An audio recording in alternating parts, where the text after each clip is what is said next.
नमस्कार सबैजनालाई। कुनै समय यही भान्साबाट निस्केको एउटा मिठो स्वाद तपाईँहरूसम्म पुग्थ्यो। सानो भान्सा, सरल खाना, तर तपाईँहरूले दिनुभएको माया विशाल थियो।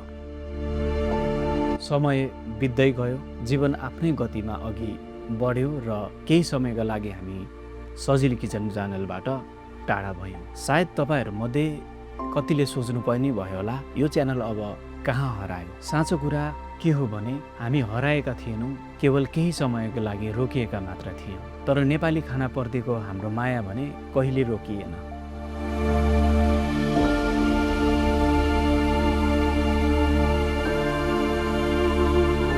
किनकि नेपाली खाना केवल एउटा रेसिपी मात्र पनि त होइन, यसभित्र हाम्रा कथाहरू छन्, संस्कृति छ, मिठा सम्झनाहरू छन् र पुस्तौँदेखि बोकेको हाम्रो मौलिक पहिचान पनि छ।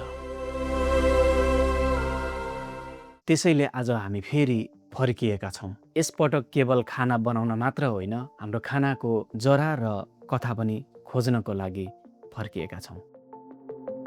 पुरानो स्वादलाई सम्मान गर्दै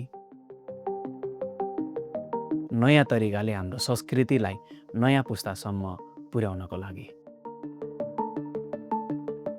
नेपालको भान्सादेखि अहिलेको यो परदेशसम्म हामी फेरि एउटा नयाँ र सुन्दर यात्रामा निस्कदैछौँ।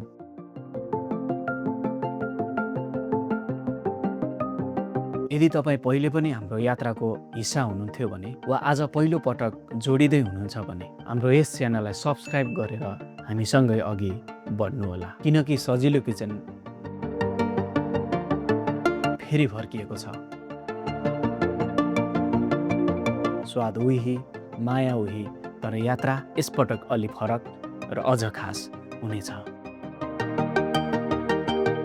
त्यसैले आउनुहोस्, अब यो नयाँ यात्राको सुरुवात गरौँ।